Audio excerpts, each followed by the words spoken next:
Stay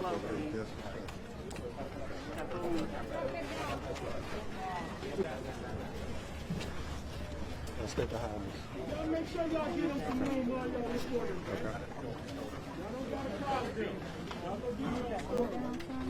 I'm Attorney Ben Crump, the lead attorney for the family of George Floyd. Quiet, please.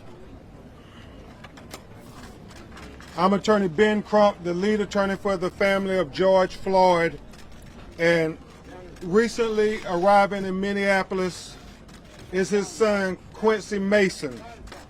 He's going to make a few remarks to you. Understand this is a young man who is brokenhearted, and this is very emotional for him. Now, we come here today to this spot to remember George Floyd, who was tortured to death. And so we thank the Minnesota governor for bringing human rights charges against the Minneapolis Police Department, because we absolutely believe that he was tortured in the last 8 minutes and 46 seconds of his life. Witness Donna Williams yesterday, who was the person in the video saying you all are going to kill him, likened it to suffocation, like a fish out of water, gasping for air. The independent autopsy performed by the family concluded that George Floyd was starving for air. He needed a breath. And the ambulance that came here to pick him up from this very spot was the hearse for George Floyd. And so we are demanding justice based on the autopsy findings, but more importantly, what the entire world has seen now with their eyes that they cannot unsee. The autopsy, the medical reasons cause of death was mechanical asphyxiation based on the knee to his neck and the 2 knees to his back that was compressing his lungs, not allowing them to circulate air and blood to his brain. He died because he was starving for air. He needed a breath. And so we are demanding justice. We expect all of the police officers to be arrested before we have the memorial here in Minneapolis, Minnesota tomorrow.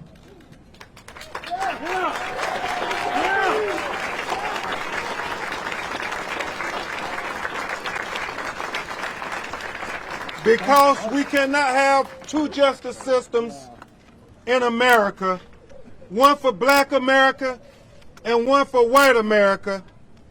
We must have equal justice for the United States of America.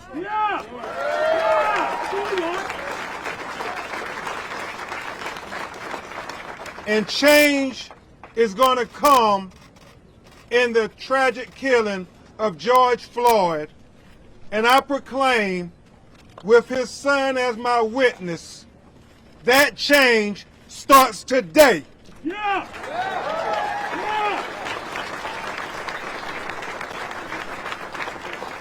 We are confident that Attorney General Keith Ellison is working feverishly to do the right thing. And what is the right thing? To make sure that George Floyd family is afforded justice by holding these officers accountable to the full extent of the law. Each and every one of those 4 officers.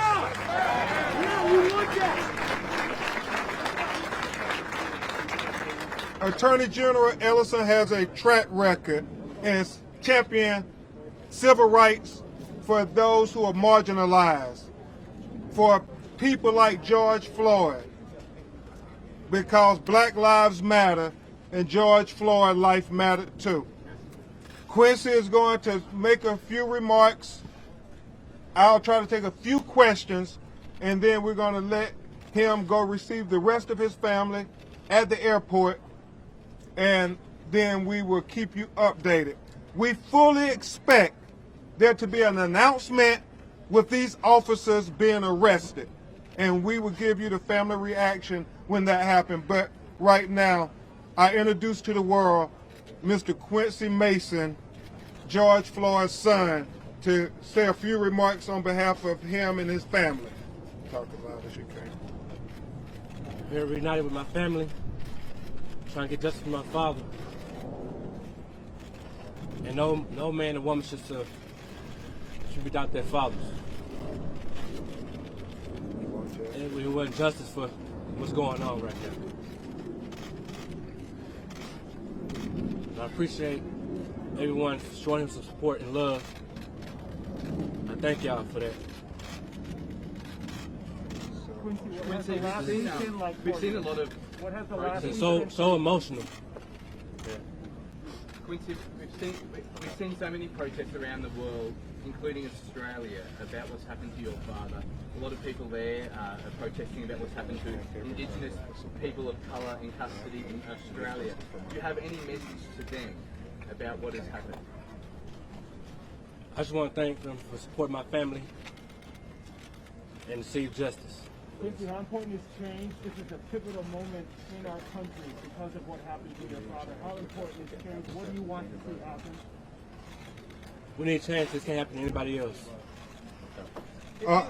Quincy, did you learn about the death of your father on TV like everybody else? Is that the first time you? His family notified him. We love you, Quincy. We love you, man. Thank you all. We love you, Quincy. Thank you very much.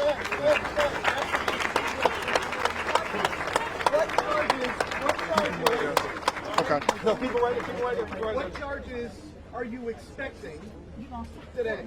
What do you expect the three other officers to be charged with? We are expecting these officers to be charged as accomplices for the killing of George Floyd. And hold on, I'll make sure everybody is quiet in the situation. He's not going to say anything. Ben, talk All to us right. about what we saw in that Let's video, keep those close. three Let's other be right behind us. officers. Let's go. Ben, talk to us about what we saw in that video, those three other officers, and why you believe they are complicit. Obviously, as the police chief said, these officers are complicit by their silence, but we now know, based on the audio from their body cam video, that they also are accomplices because their failure to act when they knew that they did not have a post. Remember, one officer said he doesn't have a post. Maybe we should turn him over on his side. However, Officer Shervin said, no, we're going to keep him in that position. To us, that is intent. And that's why the family is calling for first-degree murder charges against Officer Chauvin for having his knee in his neck. And equally important is the fact that those two knees in his back for not 1 minute, not 2 minutes, not 3 minutes, not 4 minutes, not 5 minutes, not 6 minutes, not 7 minutes, not 8 minutes, but almost 9 minutes. 8 minutes and 46 seconds. George Floyd begged for air. He called out for Quincy's grandmother. He called out to anybody who would listen. It seemed like the lay people on the street were listening. The people who refused to listen were the people who were supposed to listen. It was supposed to be the police who were meant to protect and serve George Floyd, because George Floyd was an American citizen and George Floyd was a human being. George Floyd deserved humanity. And also, the system needed to be listening to George Floyd. Not just the police, but the prosecutors, the criminal justice system, the judges, the legislators, the president, America needed to be listening when George Floyd said, "I can't breathe," because when he couldn't breathe, none of us could breathe. And so this is a tipping point. This is a tipping point. This moment is a tipping point to change America and see if America truly believes in the words of Thomas Jefferson, that we hold these truths to be self-evident, that all men are created equally, that they're endowed by their Creator with certain inalienable rights, that amongst them are life, liberty, and pursuit of happiness. Where America, that means black people too. That's right. Does that answer your question, George? Okay. What do you say to Two those, quick questions. What do you say to the other 3 officers who did not intervene? What do you say to them? You know, the family of George Floyd watched the video in agony. You've seen Philonis, you've seen Rodney, you've seen Bridget, you've seen Terrence, you've seen his children. They are horrified at what they witnessed on this video. I think every human being who has any humanity in them are horrified what they see on this video. The only question is, why weren't those police officers horrified?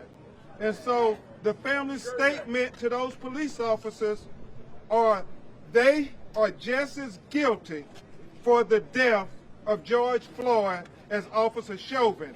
They all participated. And when people tried to help, the officer took out mace. When Donald Williams and the EMT, the lay witness who were there, they threatened them that we won't let you give humanity. Even though we're not going to give humanity, we won't let you give George Floyd any humanity. And so the message is clear. Do your job to the people who are responsible for doing justice, because all the world is watching. All the world is watching. All the world is watching. All the world is watching. All the world is watching. All the world is watching. All the world is watching. All the world is watching. Question from the BBC. What do you think of the way the world has responded? What do you think of the way the world has responded, and also how America has responded?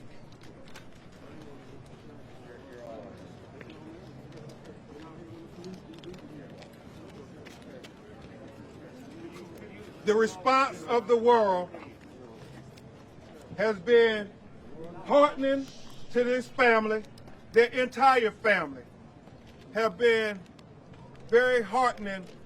They receive it as a blessing that George Floyd's life mattered to more than just them. It is very important to note who George was. There are videos on social media that George believed in peaceful protests. Brandon Williams, who was George's nephew, who was like a father to Brandon, said that they talked almost every day, and during the Ferguson protests, during the Baltimore protests, and just recently during the Sacramento protests, you had George Floyd praying for peaceful protests.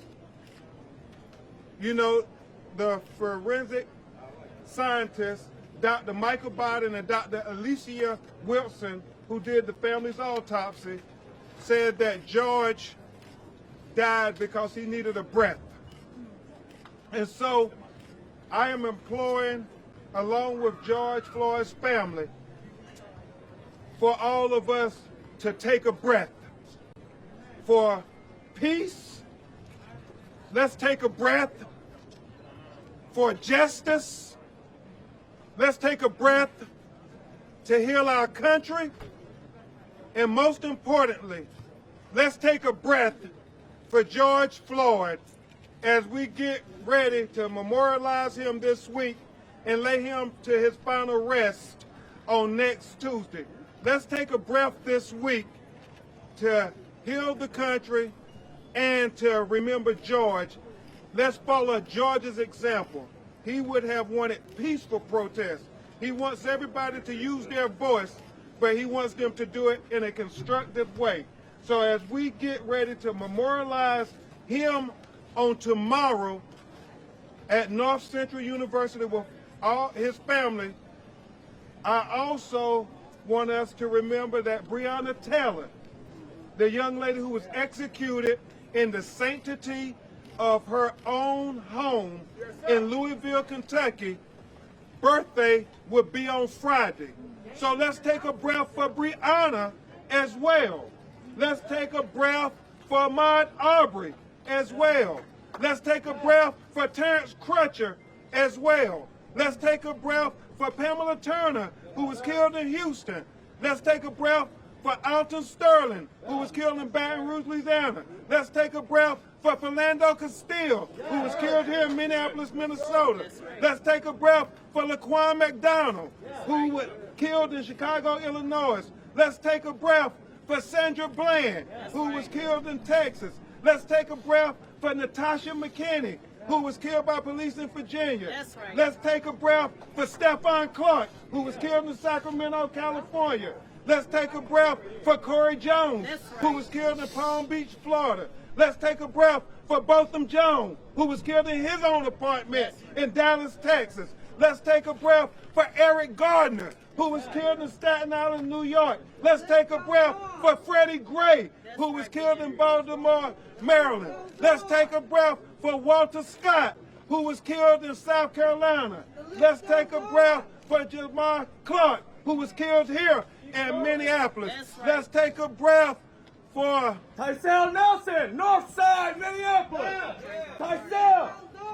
Let's take a breath for Michael Brown, who was killed in Ferguson. Let's take a breath for 12-year-old Tamir Rice, who was killed in Cleveland, Ohio by the police. Let's take a breath for Trayvon Benjamin Martin, who was killed in Sanford, Florida.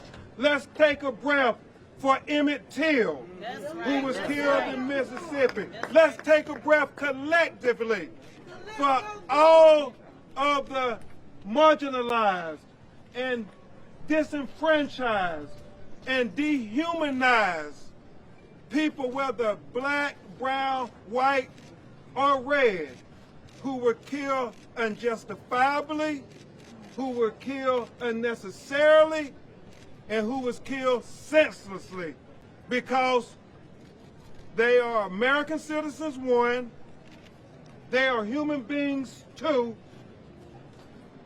and finally, we should all remember they are children of God. Thank you so much. We will respond to you when we get the announcement.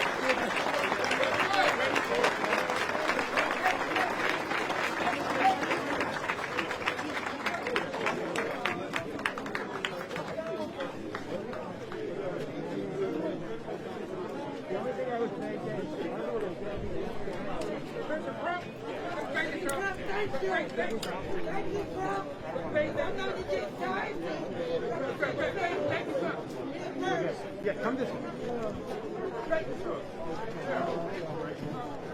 I appreciate somebody out here representing. I'm so surprised somebody out here speaking for us, man. Give us support. Give us support.